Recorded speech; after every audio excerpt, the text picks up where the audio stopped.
આજે ડીસા પંથકમાં આવેલું નાનકડું ગામ ડેડોલ, જ્યાં મલ્હાર આયમલની લીંબોજ કકુનો આજે આ અતિ ભવ્ય પ્રસંગમાં લાખો શ્રદ્ધાળુઓ અહીંયા આવીને માતાજીના ચરણોમાં શીશ ઝુકાવીને આશીર્વાદ મેળવતા હોય છે।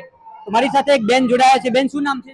કશિશ નામ છે મારું। કશિશબેન, કયું કામ? પરડો સંથી આવીએ છીએ। અહીંયા કેટલા સમયથી માં ભગવતી અમે ઉપર આસ્થા ધરાવો? 10 વર્ષ સુધી 10 ઉપર હા ઉપર થઈ ગયું છે એનાથી। શું કેવા પરચા માતાજીના, કેવો ચમત્કાર? માતાની જે બહુ જ હાથ છે અહીંયા, અને જે અહીંયા કકુમાના મંદિરે આવે છે એ લોકોને બહુ જ સાથ આપે છે કકુમા, અને જે કામ આપણે ભળી આવે છે બહુ સારી રીતે કકુમા કામ કરે છે। તો આજે તમે તો એક સ્વયંસેવક તરીકે ફરજ બજાવી છે। અમને બહુ જ ખુશી થઈ છે કે અમે જે સ્વયંસેવકમાં જોડાયા છીએ, અને અમને એમના માતાજીના કામ કરવાથી અમને બહુ જ ખુશી થાય છે। કયો લાભ મળ્યો, કઈ સેવા કરવાની? અમને જે બહેનોના વિભાગમાં જે જમવાનો વિભાગ છે એમાં બધાને સારી રીતે જમવાનું કરાયું, માતાજીનો પ્રસાદ બગડે નહીં એ રીતે અમે એ લોકોને સાચવ્યા। આ 3 દિવસનો પ્રસંગમાં અહીંયા જ રહેવાના? હા, અહીંયા જ રહેવાના છે। કેવી અનુભૂતિ થાય છે માં ભગવતીનો જ્યારે આવો રૂડો અવસર આવતો હોય? અમને બહુ જ ખુશી થાય છે અહીંયા આવીને, અને હજુ બી રહેવાના છે અને હજુ બી સારી રીતે કામ કરશું અમે રીતે। કકુભાઈના કેવા પરચા છે?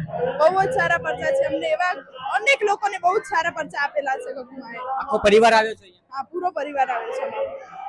તો આ બેને સતત અહીંયા 3 દિવસ માં ભગવતીની સેવા કરવાની છે, સ્વયંસેવક તરીકે કામ કરવાનું છે।